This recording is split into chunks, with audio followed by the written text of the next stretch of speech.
Este es un tiempo de preguntas y respuestas, pero como para poder como procesar juntos y relajarnos, vamos a entrar un poquito en confianza. Cuéntenos un poquito de ustedes, cómo lucen sus días. Ya sabemos que no tienes niños en casa.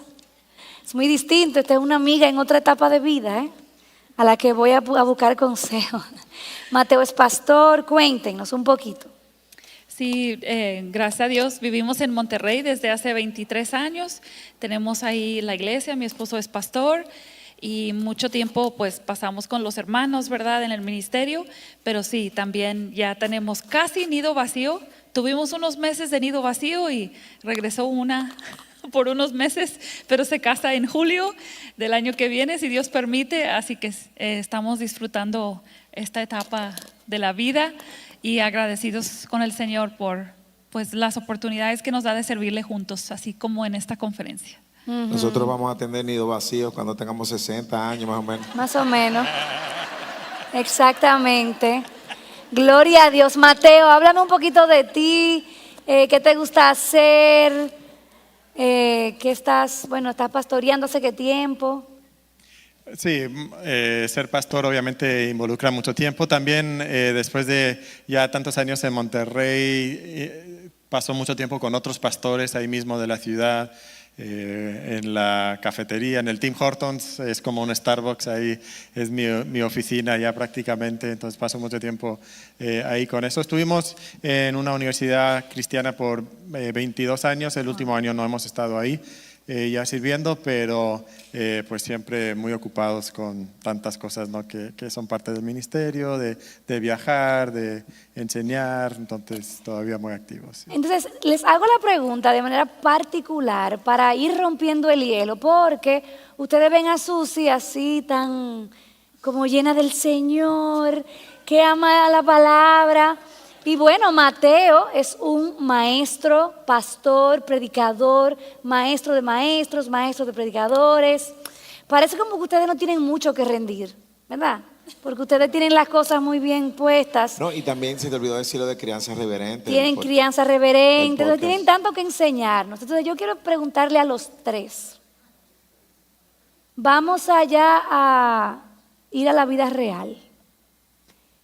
Y esta pregunta me encantó porque la vi ahí y esta hermana está preguntando, díganos una experiencia de la vida real donde haya sido difícil rendir algo. Entonces, aquí es donde yo quisiera como que todo el mundo, como que todos nos pongamos a los pies de la cruz. Todos somos iguales, sujetos a las mismas necesidades. Entonces, no sé quién quiere ir primero, pero quizás pensar en algo que ha sido difícil rendir al Señor. ¿Qué han aprendido? ¿Qué están aprendiendo de la vida real? Abran sus corazones, que estamos en confianza. No es como que estamos en una pantalla ni nada. Ni lo están grabando tampoco. Pero dame darle tiempo a los hermanos para que piensen. Yo creo que en el caso, y no solamente va a haber personal, sino nuestro, luego de nosotros tener una vida en Santo Domingo, República Dominicana, en el caso personal, tú sabes, un poco de... Sí, yo sé. Un poco, yo sé un poco. Pero nosotros no. Yo conozco un poco. Claro que tú sabes. No, el hecho de uno, ¿verdad?, tener presencia en radio y televisión en Santo Domingo y quemar los barcos para venir a Estados Unidos a estudiar.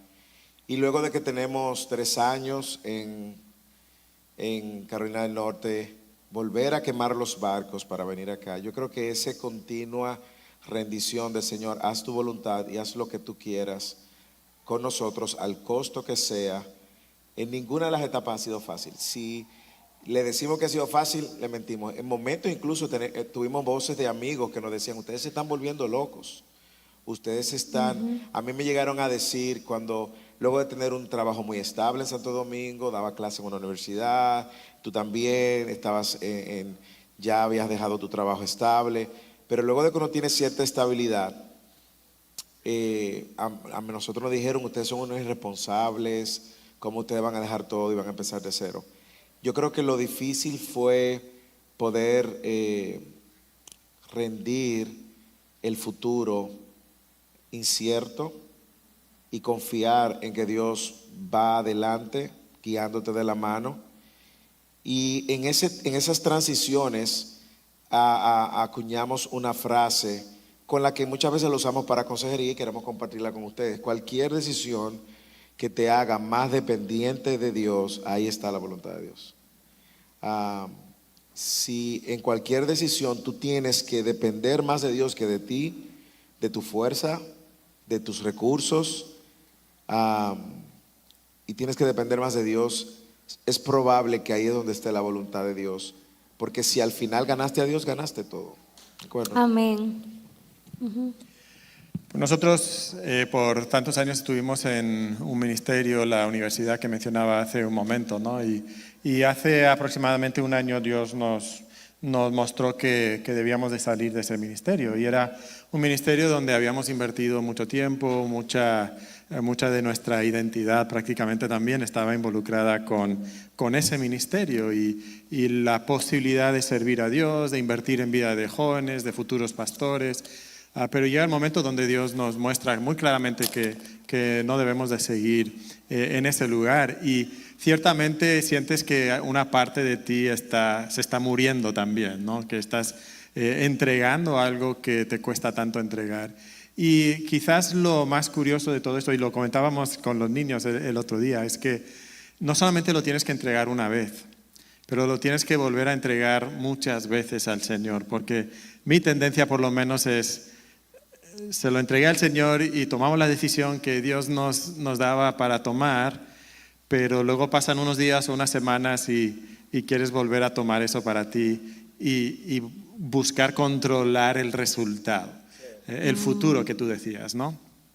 Y entonces esa lucha constante con tu propio corazón, de decir: Señor, esto no solamente es tuyo el día de hoy, pero mañana te lo voy a tener que volver a entregar, y el siguiente día también te lo voy a tener que entregar. Y luchar con eso de una manera constante es una lección que la verdad ha costado mucho, pero también hemos visto cómo hemos crecido espiritualmente. Amén. A través de esa situación de tener que entregárselo una y otra vez al Señor. Para mí, algo en la vida diaria que mencioné en la charla sobre la influencia sobre otros, es esa entrega del tiempo y recursos. Que es fácil querer servir a Dios. Yo amo a las hermanas de mi iglesia. Pero cuando una necesita 3 horas de mi día que yo ya tenía planeado para otras cosas, ¿qué voy a hacer? O sea, voy a rendir ese tiempo que Dios claramente me está poniendo delante, una oportunidad de amar y servir a otra persona. Entonces yo creo que para mí la constante rendición es, porque soy una persona planeadora. Me gusta tener como mi agenda de la semana. Eso no es controladora, no. Planear. El pastor Miguel Núñez dice que planear está bien. Perfecto. Yo digo, Miguel. Planear no es lo mismo que controlar. No, está bien. Yo lo que quiero es Wow. aclarar. Pero sí Mándenle ese video al pastor Miguel Núñez. Punto para Susi. Ahora, yo lo que pero espero es que... sí, confieso que eso de ser organizada, planear, querer que mi día rinda, ¿verdad? Eso puede ser sano, pero fácilmente se pasa a controlador. Y ahí es donde cuando Medio punto para Moisés. Cuando Dios te pide que hagas esto, cuando tú tenías muy buenos planes para usar tu tiempo de otra forma, bueno, eso es algo que diariamente, cada semana prácticamente tengo que recordar y rendir. No, y es bueno. Yo lo que espero es que la hermana no digan, bueno, no estoy controlando, estoy planeando a mi esposo, por ejemplo. Ya eso sí, ¿verdad? Eso sí. Bueno, yo creo que en mi caso, la rendición ha sido... La rendición en mi caso, señores, miren, ha sido como un estilo de vida que yo he tenido que adoptar sin poder opinar mucho, porque cuando el Señor me enseña que mi ídolo es mi trabajo secular, no tengo otra opción. lo rindo. ¿Verdad? Estábamos viviendo en Dominicana y digo, ay, pero imagínate que yo no tenga ayuda del servicio, porque en Dominicana usted sabe que uno tiene su ayudita en la casa que cocina y limpia. Y entonces el Señor nos llama a vivir aquí, que no hay nada, mi hermana. Aquí. Nada. No, y que el esposo se convierta en el servicio también. Dile. No. Moisés está. Y entonces cuando venimos aquí yo bromeaba con una hermana y decía, no, ya ¿qué me puede llamar el Señor a hacer? ¿Hacer escuela en la casa? ¿Qué es eso? Me rindo, Señor. ¿Qué es hacer escuela en la casa? Yo no sé. Pero solamente yo le decía a una hermana, lo último que me falta es quedar embarazada. Quedo embarazada 2 veces. Ya digo, Señor, me rindo a ti. Porque ya yo sé que lo que diga va a pasar. No, mentira. Sí, yo creo que al final de eso la vida se trata. De darle la bienvenida a la providencia y el plan bueno de Dios. Y confiar que su plan es bueno, pero en el momento no es fácil. Por eso yo diría que de la pregunta de cuándo tú estás, dime un tiempo en el que has rendido tu vida, yo diría que es todo momento. Y yo creo que a la luz de lo que dice Mateo y de lo que tú estás diciendo, si fuéramos a buscar una causa que se antepone a la rendición, siempre va a ser el yo. Yo quiero esto, yo quiero que salga así, yo espero esto. Y hasta que nosotros no entendamos que no se trata de nosotros, que no somos el centro de la historia, que Dios está corriendo su plan y su voluntad perfecta se va a cumplir. Hermano, yo creo que vamos a frustrarnos menos en esa tensión entre mi voluntad y la voluntad de Dios, entre mi voluntad y la voluntad de Dios. Yo creo que cuando uno empieza a dejar que el egocentrismo, el yocentrismo gobierne, vemos menos frustración. Y por eso rendimos menos. Por eso nosotros nos rendimos menos, porque queremos, y a veces lo maquillamos, lo espiritualizamos. Sí, yo estoy orando, pero estoy orando para que se haga mi voluntad, no para que se haga la voluntad de Dios. Exacto.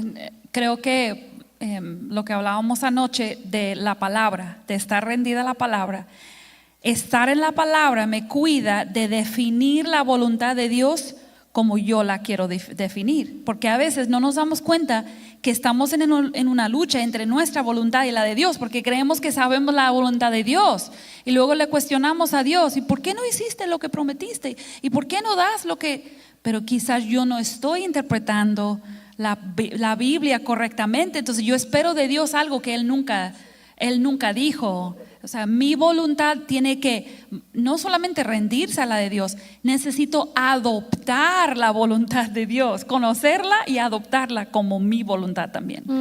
Amén, amén. Así es. Bueno, oigan esta pregunta que me parece muy interesante. ¿Cómo rendirte y dejar a Dios tener el control? Es muy importante esa construcción. Dejar a Dios tener el control. Que y como Él quiera, sin llegar a ser demasiado pasiva.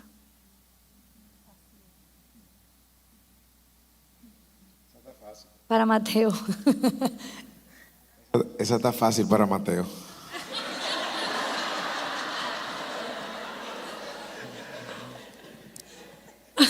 Es curioso que muchas veces hacemos esa equivalencia entre rendición y pasividad, pero no es lo mismo. De hecho, muchas veces rendirnos a Dios nos va a exigir que nosotros hagamos cosas que no son parte de nuestra naturaleza o de nuestra personalidad. Y de hecho, el llamado a Dios, a rendirnos a Dios, muchas veces es un llamado a una lucha cruenta contra nuestra propia carne o contra el pecado, o a veces a enfrentar el pecado de otra persona, y eso requiere rendición de mi vida, cuando mi tendencia es, bueno, yo no quiero enfrentar ese pecado, yo no quiero ir y hablar con ese hermano y señalarle algo que él debe de corregir, porque eso es lo que Dios pide de mí. Entonces, tenemos que entender que la rendición no es pasividad, es una rendición a la voluntad de Dios, cualquiera que sea esa voluntad. Y entonces a veces me exige cosas que yo no quiero hacer, entregar cosas que no quiero entregar y ser más pasivo de lo que yo quisiera hacer, pero a veces es una rendición a ser más activo de lo que yo quisiera ser. Y es ahí donde la palabra es lo que me guía, no es mi tendencia personal. Y creo que también cada uno de nosotros va a tener como la tendencia a irnos o a más pasividad o a demasiada agresividad. Y la rendición para esta persona que es más agresiva quizás va a ser más pasividad, en el correcto sentido de la palabra. Completamente de acuerdo. Y para la persona pasiva, esa rendición le va a requerir ser más activa. Y es otra vez ahí donde la Biblia, la voluntad de Dios, lo que la palabra nos instruye es nuestra guía. Y hay algo que yo quiero decir, porque es muy común entre las mujeres cristianas, y es una rendición hipócrita. ¿Ok? Es esa mujer que, no, yo tengo que hacer lo que mi marido diga porque yo soy una mujer rendida, pero está amargada. Ah, no, si no es hablar verdad que estamos aquí, ¿verdad? Porque es verdad. O sea, porque no es lo mismo. Normalmente, una mujer que se puede preocupar. Yo quiero saber si la risa de las hermanas es una risa de nerviosismo. Yo creo que es de convicción. No, porque yo creo que una hermana, probablemente, que se puede sentir, ven acá, pero ¿hasta cuándo es? O sea, ¿cuál es el límite de esto?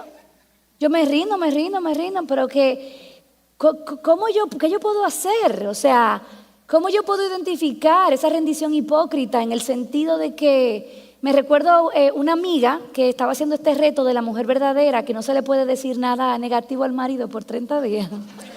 No diga quién. Por eso fue. No, es broma. Y ella estaba esforzándose porque ella sabía que eso es lo que tenía que hacer. Y ya como al quinto día, pues son 30, pero al quinto ya no aguantaba más. Y le decía al marido, es que tú no te das cuenta. Y el marido le dice, pero es que no se te nota. Mira, algo que me encantó la respuesta de Mateo y que Susi dijo debajo, la rendición es un acto de obediencia. Y la obediencia trae consigo aspectos que van a ir de acuerdo a lo que queremos y hay muchos que van a ser en contra de lo que queremos. ¿Y cómo podemos evitar amargarnos en el proceso? Entendiendo que la voluntad de Dios es buena, agradable y perfecta, entendiendo que se trata del Señor. En la medida en la cual yo rindo, vamos a poner un ejemplo práctico. Como decía muy bien Mateo, para algunos rendirse es tomar acción. Tengo que pedir perdón. Usted está rindiendo su ego, ¿de acuerdo?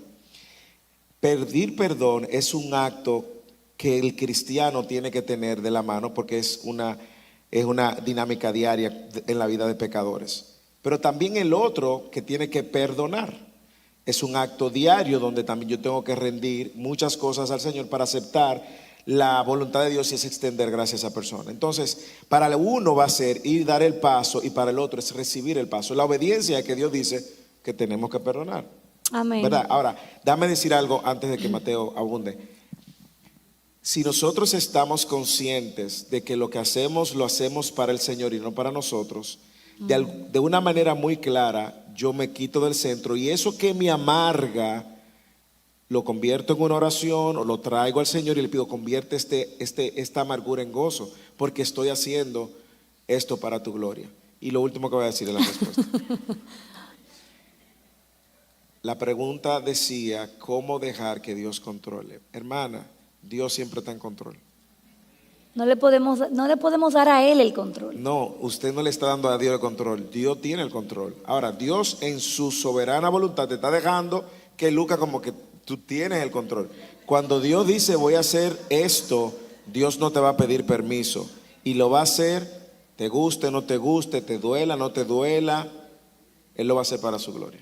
Y para nuestro bien. Hablando de la amargura, si tú estás amargo o amarga por la voluntad de Dios, por una situación que estás viviendo, eso implica, por definición, que no lo has entregado, no lo has rendido. Has alcanzado una rendición superficial, externa o quizás una pasividad, pero eso no es rendición. Eso no es entrega, porque la persona que entrega algo a Dios es una persona que acepta alegremente, gozosamente la voluntad de Dios para su vida. No que sea fácil, pero sí lo ha entregado, lo ha aceptado como de parte de la mano bondadosa de Dios, y que esa prueba es un don perfecto, es una dádiva de Dios que desciende de lo alto para tu vida, para tu santificación. Entonces, si hay amargura, por definición, no hay rendición. Eso está buenísimo, Bueno. amén. No voy a hablar de ti, pero por ejemplo, si yo fuera una esposa, vamos a suponer, O sea, no es de nosotros, un ejemplo tú no eres hipotético. esposa. El anillo no te dice algo. Una amiga mía, ¿verdad? Una amiga mía. No, fuera de broma. Si una mujer se siente resentida por su rendición a su esposo, probablemente lo está haciendo para recibir una recompensa del esposo. O sea, ella está actuando para que con su rendición manipular al esposo. Y que al final ella pueda lograr lo que el esposo, ella quiere que el esposo haga, y ella se lleva el premio de que, mira, wow, yo que estuve rendida aquí. Y al final él hizo lo que yo quise. Creo que tenemos que cambiar, como hablábamos en esta mañana, o sea, el enfoque es que nuestra recompensa es Jesús. Entonces, si esa mujer, no es de ti que estoy hablando, a lo mejor no se quiere someter al esposo, probablemente lo que necesita es una recompensa más grande, una motivación más grande. Cristo es mi pastor. A Él es que yo me someto. Cuando yo me someto a mi esposo, yo en realidad estoy sometiéndome a Cristo. Es como a Cristo. Yo sirvo a Cristo. Y es más fácil verlo con el esposo, pero aún con nuestra maternidad. Sí. Podemos parecer mujeres que estamos muy rendidas a nuestro rol, pero estamos amargadas porque nuestros hijos son difíciles. Sí, y yo creo que eso aplica a la vida. Por eso yo creo que el tema de la conferencia es un llamado a vivir en eso, vivir rendida. Es lo que Jesús dijo en Mateo, negarnos a sí mismo. Cuando uno lee Romanos 11:36 dice, porque de Él, por Él y para Él son todas las cosas. Si uno empieza a entender que de Él, por Él y para Él son todas las cosas, todo lo que está sucediendo en mi vida tiene que apuntar a su gloria. En Colosenses capítulo 3, cuando le habla a los maridos, a las esposas, y luego le dice a los siervos cómo deben incluso someterse a sus amos, le dicen, y todo lo que hagan, háganlo para el Señor, porque es al Señor mismo a quien servís. Yo creo que ese debe ser el cambio de mente con el cual nosotros tenemos que ver cualquier cosa que tengamos que traer delante del Señor. Amén, amén. Y algunas personas que se rinden no solamente quieren manipular a su cónyuge, pero también quieren manipular a Dios. Entonces piensan que si yo me rindo, entonces Dios tiene la obligación de darme el resultado que yo deseo. Wow. Pero cuando el... No, No es ella no testimonio, sabe, es ella no testimonio. sabe de qué está hablando Mateo. Sí, pero cuando Pablo nos dice que todas las cosas nos ayudan a bien, nosotros pensamos que eso es nuestra comodidad. Pero nos dice el siguiente versículo que es para hacernos conformes a la imagen de su Hijo. Y entonces Dios no está interesado en nuestra comodidad, sino en nuestra conformidad a la imagen de Cristo. Amén. Ese es su objetivo, ese es el bien mayor que nos estaba describiendo. Wow, Betsy. gloria a Dios. Amén. Aquí dice, ¿qué pasa cómo yo puedo vivir una vida de rendición si mi esposo es creyente, pero no hace lo correcto delante de Dios?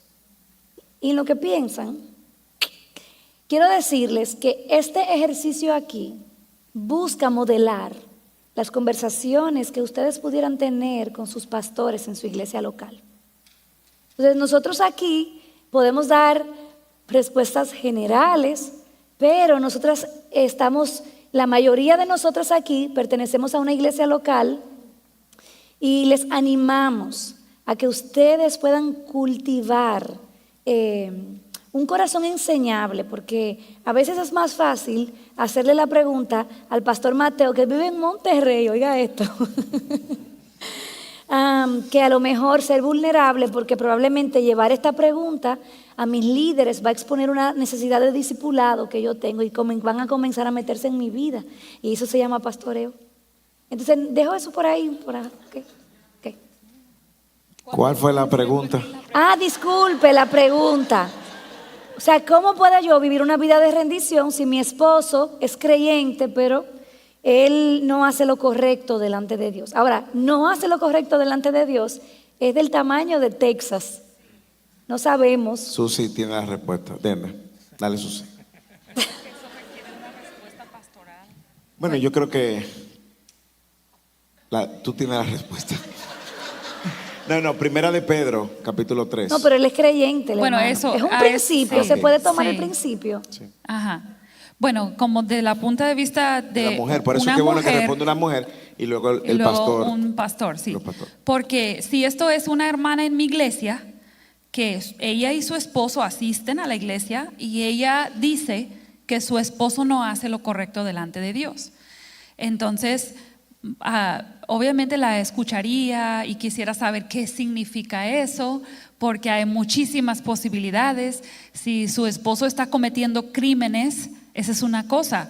Si su esposo no quiere ir al grupo pequeño entre semana y solo quiere ir a la iglesia el domingo, bueno, eso es otra cosa, ¿verdad? Estamos comparando si su esposo es impaciente con los niños, pero provee, llega a casa, ama a sus hijos. O sea, hay mucha diferencia aquí. Entonces, muchas veces una esposa que dice algo así se está fijando, se está comparando con su esposo. Y ella se cree la creyente más fuerte de la casa. Y ella entonces se ha puesto como para poder criticarlo. Ahora, no digo que siempre es el caso, porque la verdad es que hay matrimonios donde hay un esposo que va a la iglesia, pero no se comporta como un creyente. Entonces, si ese es el caso, yo le animaría a esa esposa a orar por su esposo y a actuar como si no fuera creyente, porque no hay fruto en su vida que indique que es creyente. Y ahí es donde entra 1 Pedro 3. Con tu vida transformada, el fruto del Espíritu, tu espíritu afable y apacible, sin predicar y hostigar, tú amas a tu esposo, oras por él, compartes quizás la verdad cuando tengas oportunidad y tú confías el proceso de tu esposo al Señor. Creo que tengo que aclarar que si es una situación abusiva, eso sería la excepción. Ahí sí tendrías que ir a buscar ayuda primero con los líderes de tu iglesia, ¿verdad? Pero eso sería la excepción normalmente. Bueno, Yo creo que excelente tu pregunta y tu respuesta. Y yo diría que la realidad que dice la hermana Susi es una realidad muy presente. El punto es que tenemos que definir si el esposo es creyente, pero no somos el Espíritu Santo.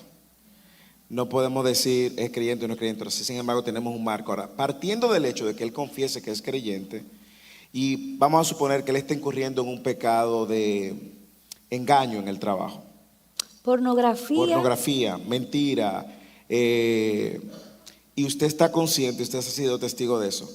Si él profesa ser creyente, usted tiene un recurso bíblico, Mateo 18, por el cual usted pudiera agotarlo, porque ese esposo es además su hermano en Cristo, si es creyente. Entonces yo puedo ir y primero confrontarlo y decirle: mi amor, pero ven acá, tú continúas haciendo fraude, engañando a este hermano y sacando dinero de aquí. Yo creo que eso es un pecado delante del Señor, y confronta el pecado. O te he encontrado con este acto de pornografía, no solamente me afecta, me lacera, me hiere, me lastima, sino que tú estás pecando contra Dios, tú estás a agotar. Luego el próximo paso, si él persiste en su pecado, es pues entonces llevarlo y confrontarlo con otro hermano, una hermana, no, si es pecado de pornografía, vaya donde los pastores, pero si es un pecado, como estoy diciendo, de engaño o de violencia incluso, vaya donde los líderes y agote el proceso de Mateo 18. ¿Por qué?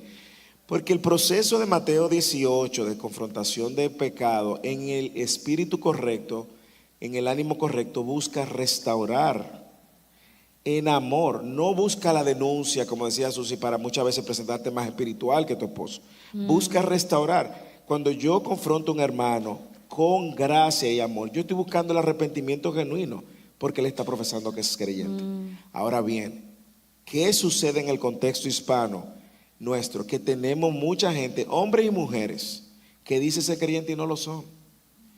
¿Y qué nos da la Escritura? La Escritura nos da un marco de referencia. Jesús mismo dijo sus frutos. Y ahí es donde nosotros tenemos que ver si a través del tiempo han existido esas evidencias de gracia que muestran una progresión en la obra de santificación, en la cual el Espíritu Santo es quien está comprometido a formar la imagen de Cristo, como dice Pablo en Romanos. Es tallar a Cristo. La obra de salvación trae consigo también esta unión que garantiza nuestra santificación, por lo cual Dios no deja a ningún creyente en el mismo lugar donde lo encontró, en el mismo lugar donde lo salva. Entonces yo, que comparto la casa, los años con este matrimonio, yo puedo ver si ha existido esa evidencia de gracia, no al tiempo que yo quiero, no a la manera que yo quiero, no a la velocidad que yo quiero, pero veo esos destellos de gracia progresivamente, donde puedo decir si él es creyente, o puedo decir, no, este hombre no es creyente. Y usted puede genuinamente enfrentar esa situación y traerla delante del Señor y sus pastores. Este hombre no tiene afecto por el Señor, este hombre no tiene un interés en nada del Señor, este hombre no veo más que retroceso en su fe, cada vez está más sumergido en el pecado. Usted puede tener esa preocupación y es genuina. Entonces, si es creyente, yo creo que es sabio considerar esa confrontación de la cual tú hablabas y que puede involucrar a los líderes de tu iglesia local. Y si tú tienes sospecha que no es creyente, lo que Susi dijo está excelente. Sí, porque puede ser este hombre que no es creyente. Por ejemplo, una de las preguntas es que hay un marido que, por ejemplo, está incurriendo en un pecado sexual y no se arrepiente, sigue allí, pero no es creyente.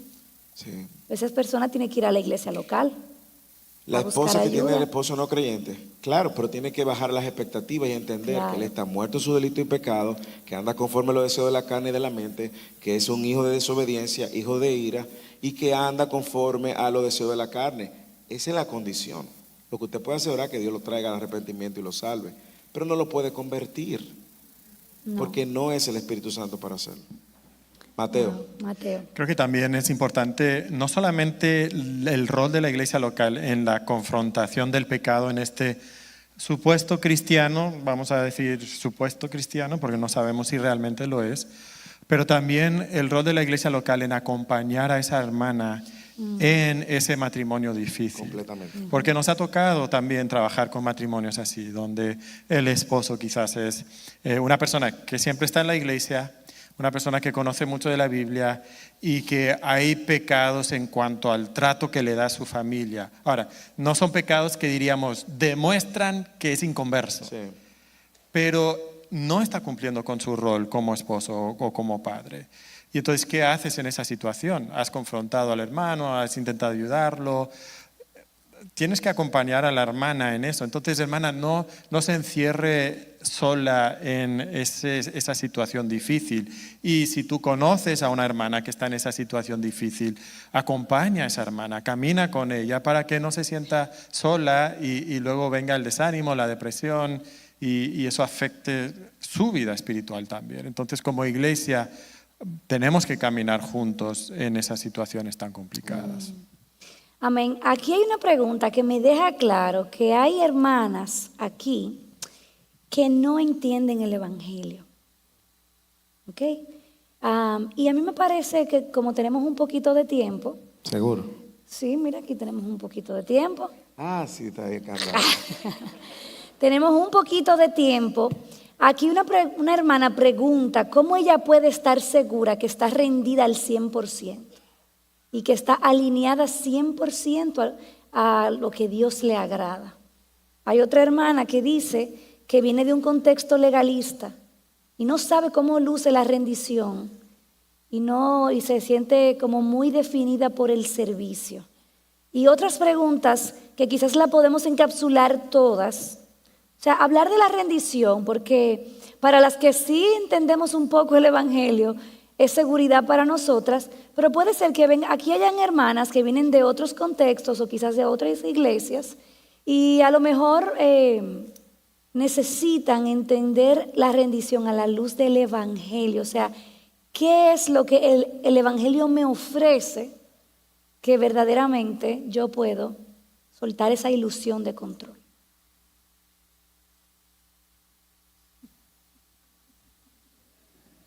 Vamos a tener que salir a beber café. No, dale participación a los invitados. Las preguntas eran, ¿cómo yo puedo vivir mi vida rendida al 100% sabiendo que estoy agradando a Dios en todo? Pues nunca.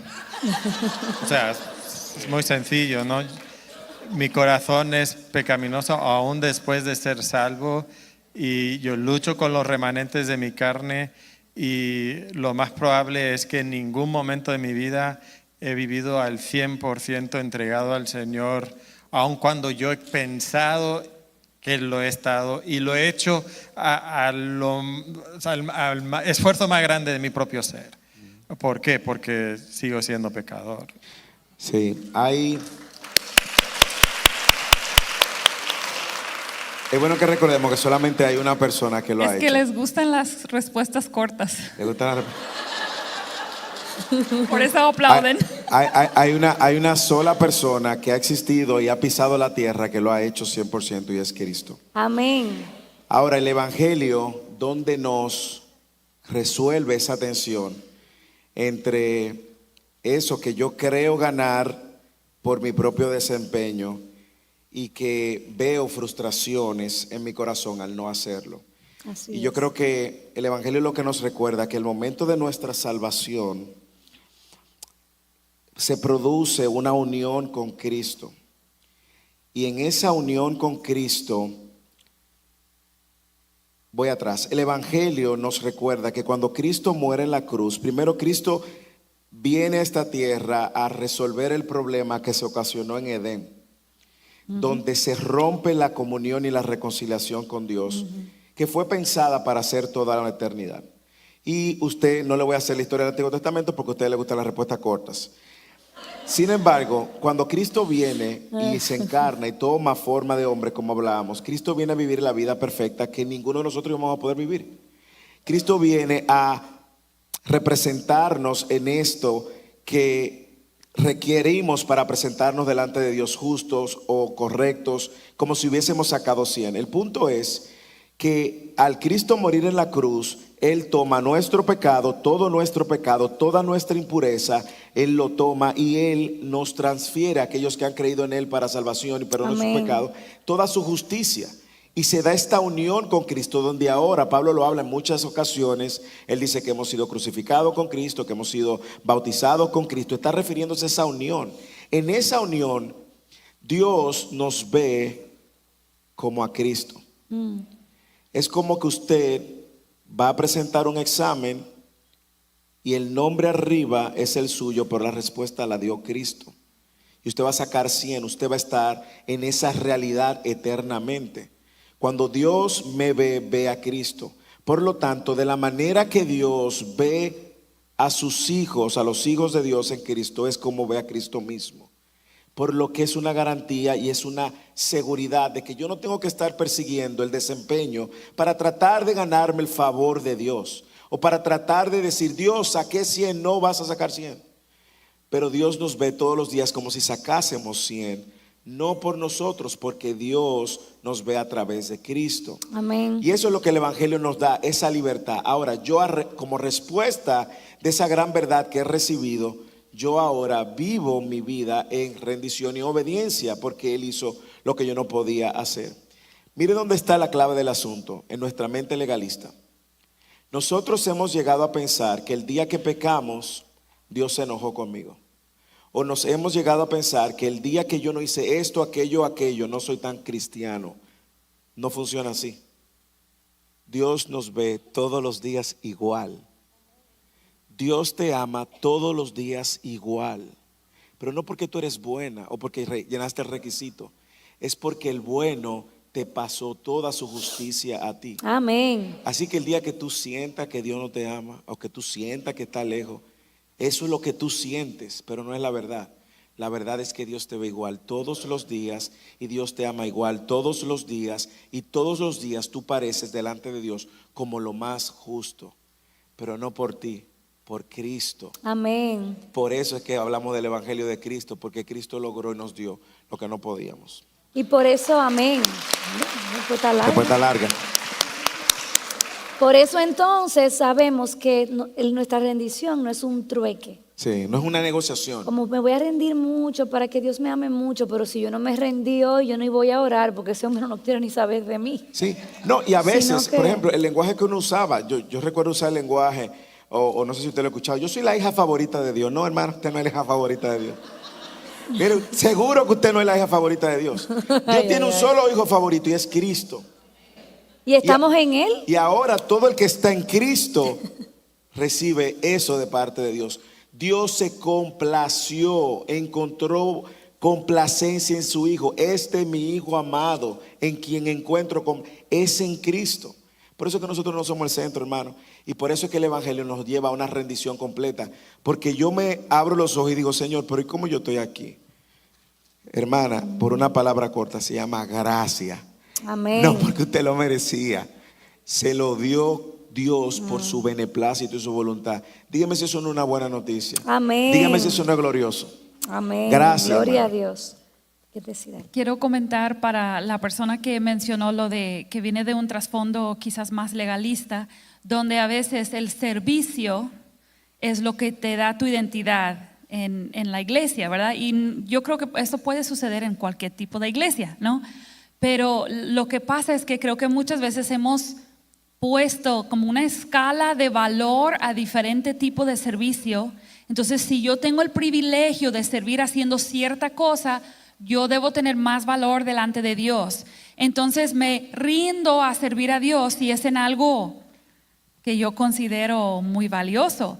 Pero en otras áreas donde el servicio no se ve, como una mamá en su casa con sus 3 hijos, donde nadie la ve, ese servicio a Dios no lo valoro. O sea, me rindo a Dios A para veces servir ni ahí. siquiera lo consideramos como un servicio a Como Dios. servicio. Entonces tenemos que dejar esa escala de valores de qué servicio vale más y qué servicio vale menos. Y una mujer se puede acercar a mí y decir, ay hermana, ojalá yo pudiera hacer lo que usted hace. No, porque Dios ha preparado las buenas obras de cada una para que andemos en obediencia y en rendición en esas buenas obras.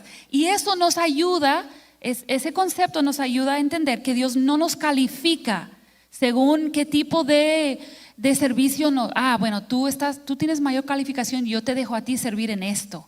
No, Dios ha preparado esas buenas obras y nos toca rendirnos a servir en las que sea y no valorarnos a nosotros ni a otros en una escala de valores que es ficticia, o sea, que no existe. Y eso que tú dices, Susi, es tan importante extenderlo en el contexto de la iglesia, porque a veces nosotros creemos que las posiciones donde uno se expone más son más importantes que la que no. El que está arriba, a veces pensamos, es más importante que el que no está arriba, que el que está en el baño.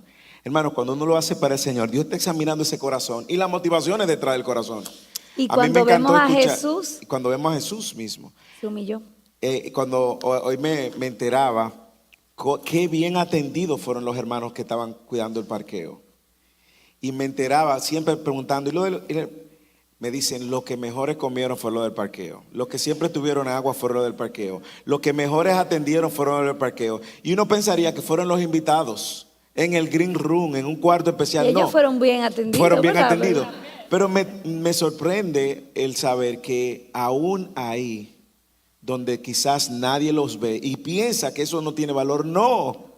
Dios ve el corazón y ve las motivaciones. Gloria a Dios. Y ahí donde está lo bello de saber que nuestra identidad, nuestro valor, como no cantábamos, no está en lo que nosotros hacemos, está en lo que Cristo hizo. Y ahí está el gran valor de lo que somos. Amén. Imagínate levantarte en la mañana y decir, Señor, yo me rindo a ti. Hoy voy a comenzar este día no para ganarme tu valor y aprobación, sino porque ya Cristo lo ganó para mí, sino para deleitarme en ti.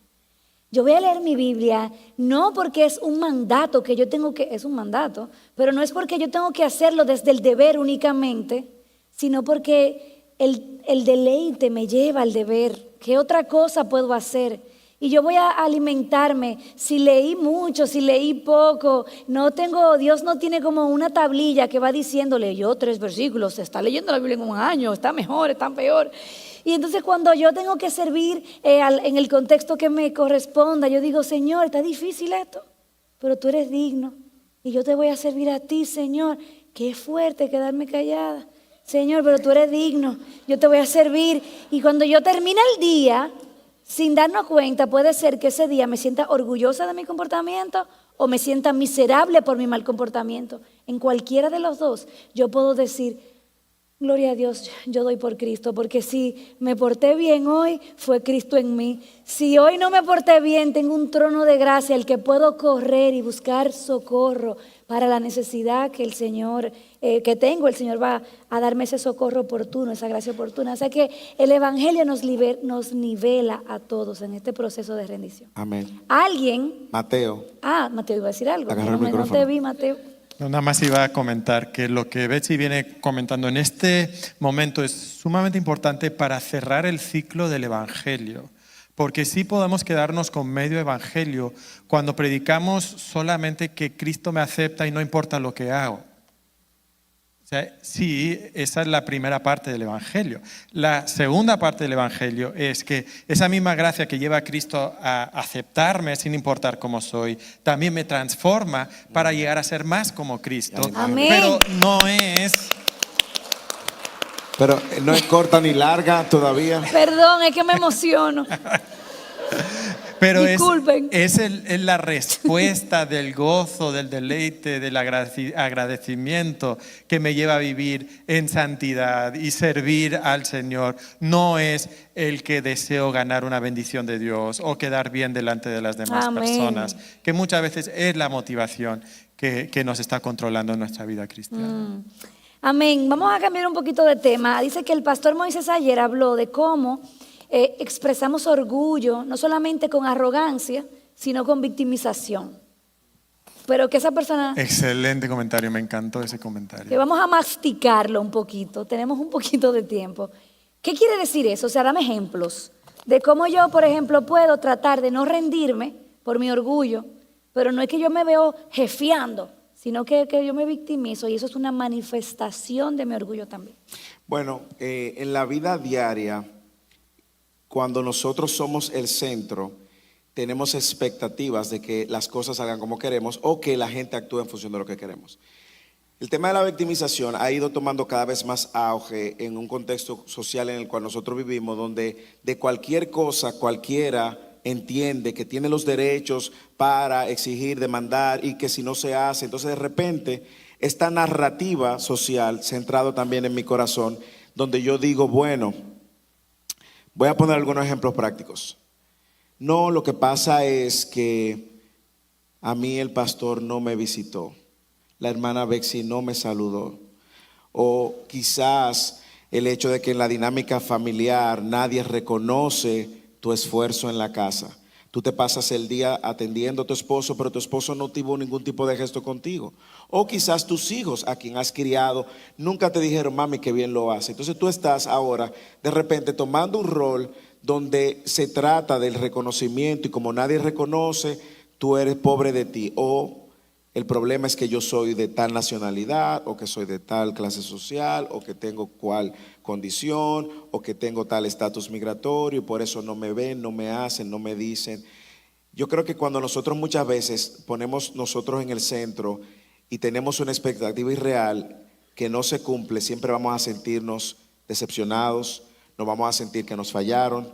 Y una de las cosas que tú sabes que hemos estado enseñando en la iglesia es bajar la expectativa a la realidad. Mientras más esperamos, el gap entre o el espacio entre lo que espero y la realidad, eso se llama frustración. Cuando yo estoy en el centro y tengo la expectativa de que mi esposo va a hacer esto, o que los pastores van a hacer esto, que mis hijos van a hacer esto y no lo hacen, todo eso es decepción, frustración. Bajamos las expectativas. ¿Cómo? Recordando que todos somos capaces de fallar, todos somos capaces de no cumplir, todos somos capaces de traicionar. Y que el mundo no se trata de nosotros. Y que el mundo no se trata de mí. Cuando yo bajo mis expectativas, el golpe entre la realidad y la expectativa es menor. Por lo tanto, no voy a ver que no me saludaron, que no me ofendieron, que tenía que atenderme, que no me atendió, que tenía que visitarme, que no me visitó, que tenía que llamarme, que no me llamó, y al final tú sigues en el centro. Entonces a eso nos referíamos, esa victimización donde y es tóxica porque contagia, genera chisme, murmuración. Tú no sabes, pero si lo hago contigo, eso es porque tú eres tú, pero a mí nunca me han llamado. O mi esposo nunca me ha dicho eso. O mis hijos nunca me han dicho lo bueno que yo cocino o lo mejor que... Por eso quitarnos del centro. Y en otras ocasiones esto pudiera tener, puede ser un hoyo sin fin, pero en muchas ocasiones viene acompañado de del poco entendimiento de dónde está tu identidad. Y tú te sientes inferior siempre. Y podemos pensar, ay, es que yo tengo poca autoestima, no, es que tiene mucha. Sí. O sea, tiene un deseo demasiado grande de un tanque emocional que otro tiene que llenar. Y yo pensaba en eso, cuando dijiste eso anoche, pensé en alguien. En alguien. No voy a decir el nombre. En alguien. Pero pensé en alguien. Sabemos que no es de aquí, le aseguro que No es de aquí, no es de aquí. No es Susi, exacto. Pero pensé en alguien que uno, cuando primero lo conoces, pudieras pensar que es la persona más humilde del mundo, porque constantemente está hablando de, ay, es que yo no hago eso bien y tú lo haces mucho mejor que yo, y no, es que yo lo hago pésimo, y tú qué bien. Poco a poco te das cuenta que esa persona lo que quiere es que tú le digas, no, pero tú también lo haces bien. Lo hace muy bien, ¿verdad? Lo hace muy bien. Y entonces está buscando llenar su tanque emocional de esa forma.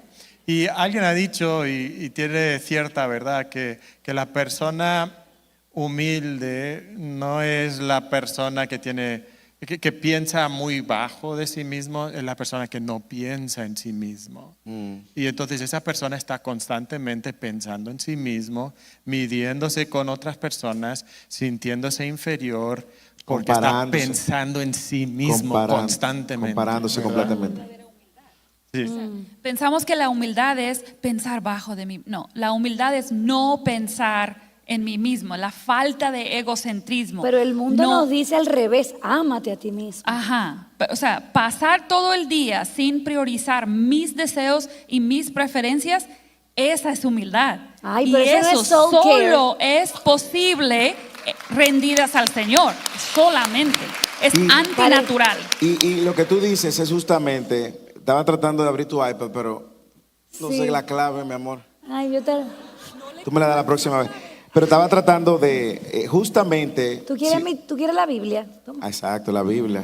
Un pastor sin Biblia es un pastor desarmado, Señor. Filipenses, lo que hablábamos ayer, este texto no lo cubrimos necesariamente, pero lo que está diciendo Susi es exactamente lo que Pablo está haciendo referencia en los versículos del capítulo 2, en los versículos anteriores, y quiero usar la escritura para que usted lo subraye y también lo ponga. No haga nada por egoísmo, por vanagloria, sino que con actitud humilde, aquí está, cada uno de ustedes considere al otro como más importante que a sí mismo. Así es. No buscando cada uno sus propios intereses, sino más bien los intereses de los demás. Ahí está el tema. El centro aquí no es yoísmo.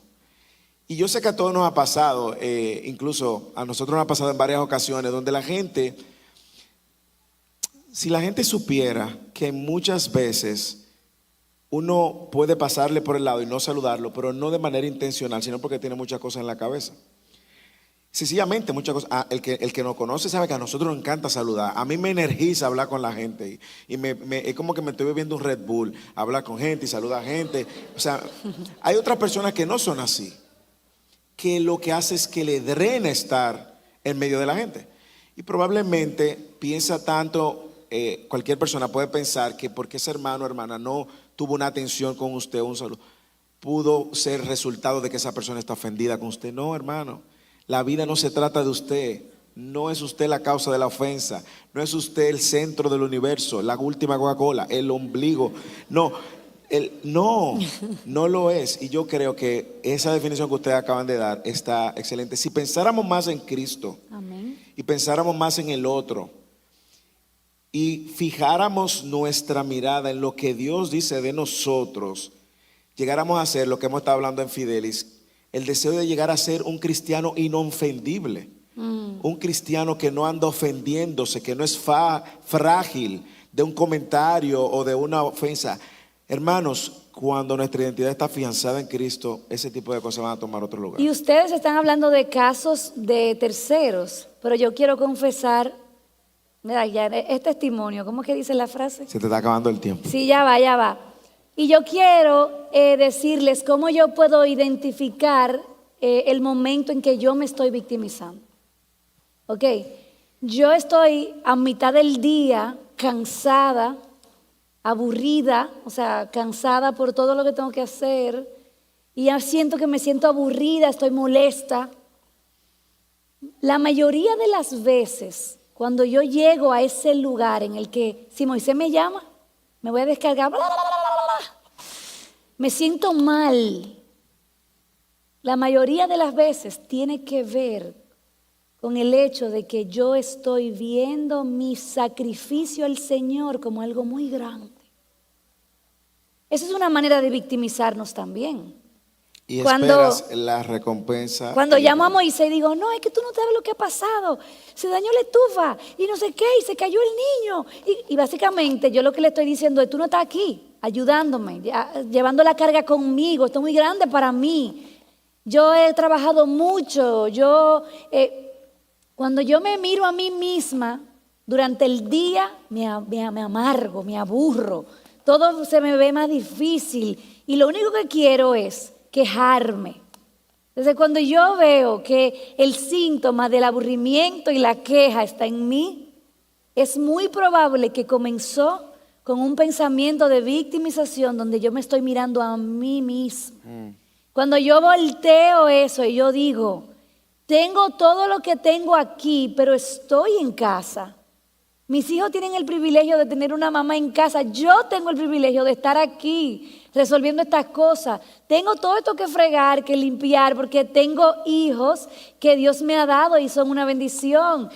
Tengo que preparar esta comida porque tengo un esposo que Dios me ha dado y yo puedo cocinarle.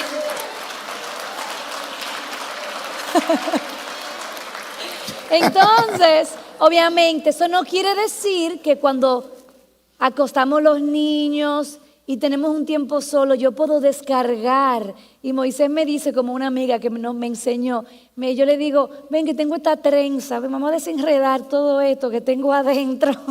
Y comienzo a decirle cómo me siento, lo que ha pasado, pero ya no desde la exigencia, ni desde la queja, ni de la amargura, sino esto fue el trabajo difícil que me tocó vivir hoy, y lo que Dios me dio, el hecho de que sea difícil no quiere decir que sea malo, simplemente ese fue mi sacrificio. Yo duré 5 minutos hablando. Sí. Wow. Piso, Ok, si quiere eso hablar, fue que es la todo. invitada. Ay, No.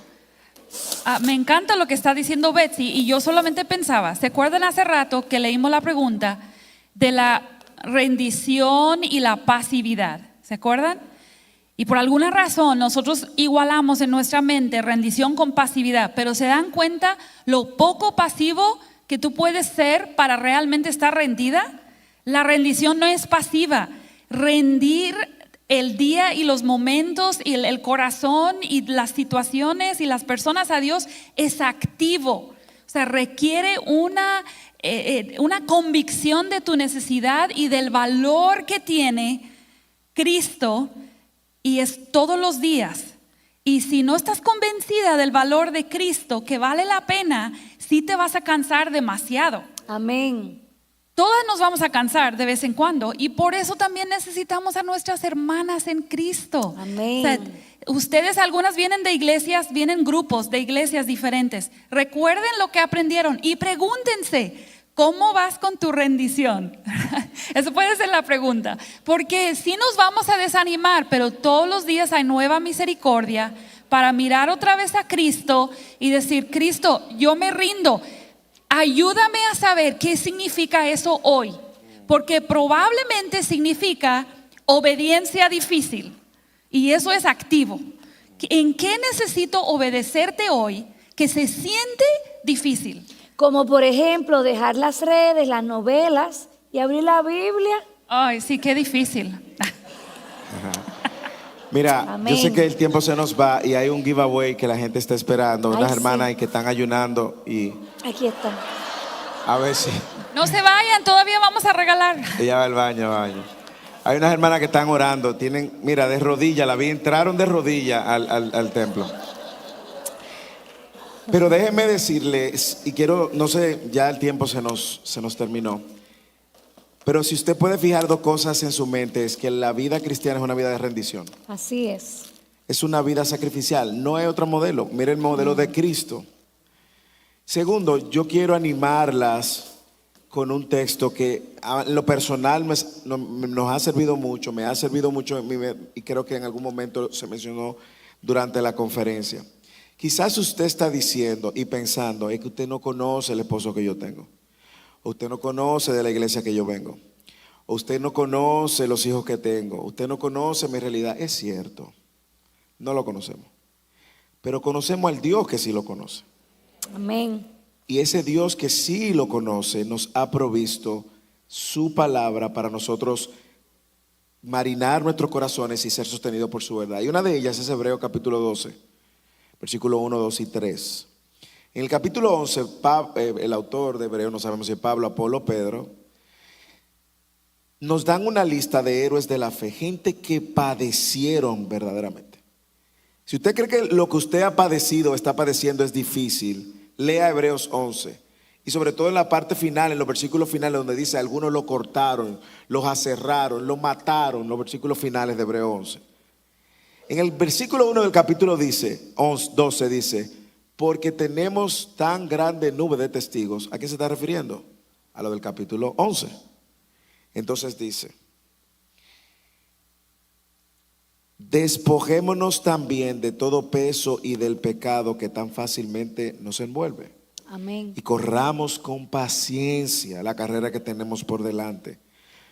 ¿Cómo vamos a correr la carrera que tenemos por delante? Puestos los ojos en Jesús, el autor y el consumador de la fe, quien por el gozo, de lo que hablaba Mateo, puesto delante de él, soportó la cruz, despreciando la vergüenza, y se ha sentado a la diestra del trono de Dios. Y vuelve y dice, consideren pues a aquel que soportó tal hostilidad de los pecadores, la suya y la mía, contra él mismo, para que no se cansen ni se desanimen. Ok, vamos a hacer una pregunta. ¿Cómo no me canso y cómo no me desanimo? Aquí está la respuesta. Pon los ojos en Jesús. Amén. Si pusiste los ojos en otra persona, 100% seguro te va a defraudar. ¿Ok? No estará ahí siempre. No va a estar para la visita, la llamada cuando tú más lo necesitas. No te va a llenar completamente. Por lo que los ojos en otra persona, en un hombre, en una mujer, en un hermano, una hermana, en el pastor, no va a poder. Te va a frustrar. Si pones los ojos en ti mismo, en ti misma, entonces va a pasar lo que hablábamos hoy. O te vas a sentir muy superior, o te vas a sentir inferior, y al final también estás poniendo los ojos en el lugar incorrecto. Pero si pones los ojos en las circunstancias, tremendo problema también. Porque las circunstancias van a cambiar, son fluctuantes. Y el día que te favorezcan, te vas a sentir bien. Y el día que no te favorezcan, te vas a sentir mal, te vas a cansar. Aquí está la respuesta, hermanas. Pon los ojos en Jesús. Porque es el autor y el consumador de nuestra fe. Amén. Ahí está la clave para no cansarnos, no desanimarnos y para rendirnos gozosamente, como hemos hablado. Amén. Wow. Gloria a Dios. Amén. Amén. ¿Qué te parece? Ok. Bueno, pues este conversatorio ha terminado. Esperamos que de aquí pasemos de oidores a hacedores, comenzando por nosotros cuatro. Que el Señor nos ayude. Gracias, mis hermanos, por abrir sus corazones y compartir con nosotras.